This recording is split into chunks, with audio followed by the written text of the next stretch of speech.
Guys, the South African economy is crashing right now. So the South African airline is currently shutting down and folding out of business. Guys, welcome back again to the channel. A lot is currently happening to South African airline. South African airline has finally closed up. In fact, they have packed up just because nobody is coming to South Africa anymore.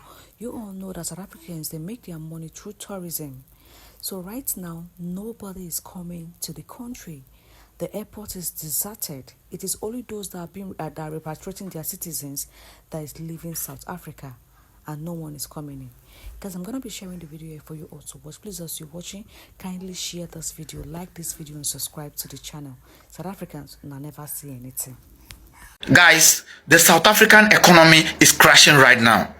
So the South African airline is currently shutting down and folding out of business. So as a result of the ongoing Afrophobia that is basically targeting and unaliving black Africans, a lot of black Africans right now do not want to travel to South Africa for any reason at all. So as a result, passengers have now sharply reduced. That has forced the airline to switch from bigger airplanes to a smaller ones. Almost all the African countries right now have boycotted the use of South African airline in their respective countries. Accra to Lagos, for instance, sometimes flies with the crew on board that is more than the passengers and more empty seats. Reports also coming from South Africa itself are indicating that businesses are complaining of low patronage following the chase of black Africans. Transport operators in South Africa, other major economic infrastructures across banking, tourism, telecommunications are battling serious operational risk as well. Foreign investors are beginning to equally evaluate the risk of being in South Africa at this moment, which currently is a major threat to foreign direct investment, as the South African government itself is battling reduced tax rates. Do you think this is the beginning of the end of South Africa? Drop your thoughts and give us a follow. Guys, why is it that it's always the men that are saying they're taking our girls, they're taking our girls? Why are the girls not also commenting there saying, no, these men are taking us? Why are they not in the march also to complaining that, no, these guys are taking us?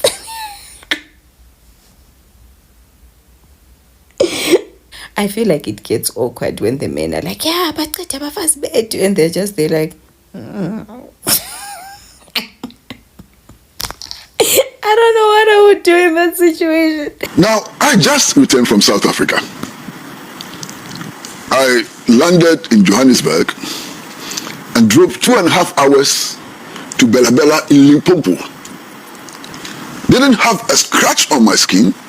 Nobody asked to see my passport. Nothing. I just returned from South Africa. You understand? I stayed in Bella Bella for 4 days in Bella Bella. Not a whimper against anybody. That's the reality. Okay? Of course, I came back with some Ghanaians who were very deeply worried about what was happening around Johannesburg. And I had conversations with them. One of them told me that, he's not sure of what is likely to happen on the June 30th, or what was likely to happen on June 30th. So he was coming to Ghana to watch the situation. And that after 2 or 3 weeks, depending on his reading of the situation, he may go back or stay. This is one of them. Then there's one of them who told me that, look, he's been to South Africa. He stayed in South Africa for 8 months. He doesn't have a job. He's struggling for a job and so on. He can't find a job.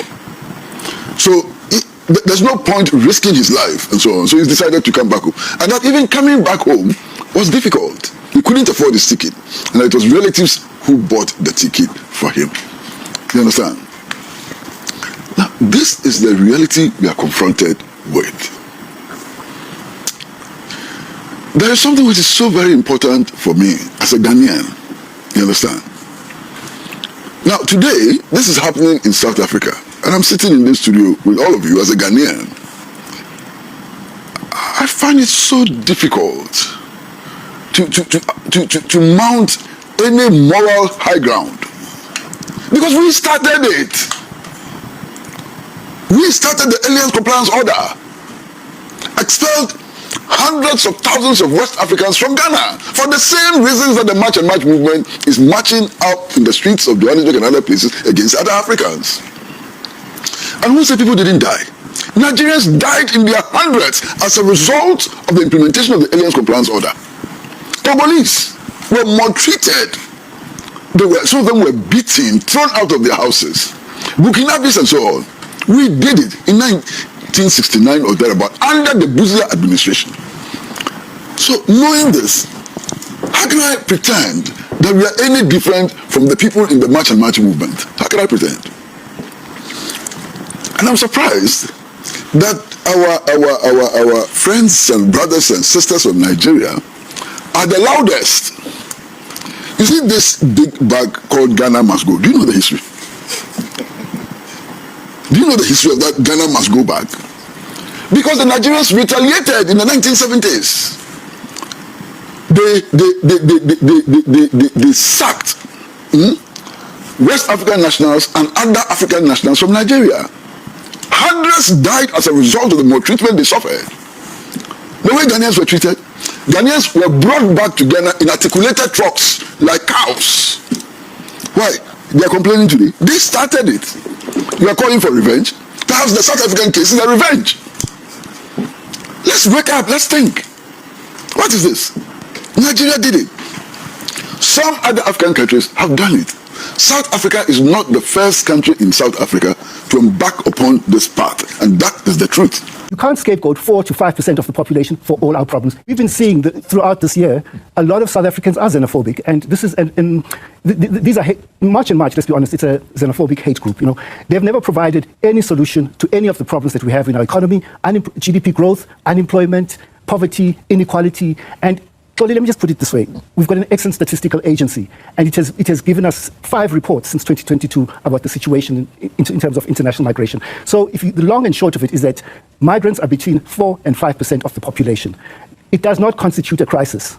Our crisis is unemployment, poverty, and inequality. You can't scapegoat 4 to 5% of the population for all our problems. It doesn't make sense. It doesn't make sense whatsoever. Yeah. Duma, who then is responsible for communicating this to the general populace of South Africa? Is it the government's failure to communicate, to say these are problems of our own making, that the economy is not growing, and perhaps they'll blame it on external factors, but for the longest time the economy has not grown, and these are the underlying factors that are causing people to be frustrated, and therefore they are using foreign nationals as an outlet? At least that's what I'm saying. So I saw after Addington, I saw the Minister of Education, Siviwe Gwarube. She came up with a campaign to explain to the people that only 1.8% of learners are foreign nationals, and she had a communication campaign. So for me, she will get, she shows how how to have a campaign that you're talking about. But I haven't seen it with other ministers. And probably 4 to 5% of your population is not a crisis. It's not high by international standards. Libya 12%, Ivory Coast 9.7%, Botswana, our neighbor, 4.7%. Immigration happens throughout the world. So I don't see so we must focus on unemployment, poverty, and inequality. We've got 13 million unemployed people, and we've had chronically low GDP growth for 17 years, 1.1% annual average GDP growth for 17 years. I do not totally agree with that Ghana man that, made a video before this. He talked about how the same things that Africans are doing, that is the same thing Nigerians did or something Ghanaians did some months back or wherever. South Africans are beating up people.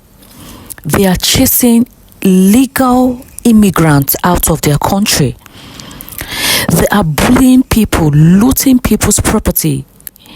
So you cannot come out on the media space and say the same thing South Africans are doing is the same thing Ghanaians and Nigeria did. It is totally different.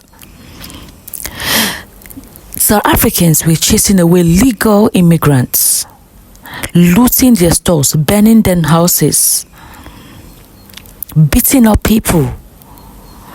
Nobody would come out here and be and claim to support illegal immigrants. I myself, I do not support illegal immigrants. All I support is don't beat up people because you're trying to chase people out of your country. Don't bully them. Don't loot their properties. Don't burn it down.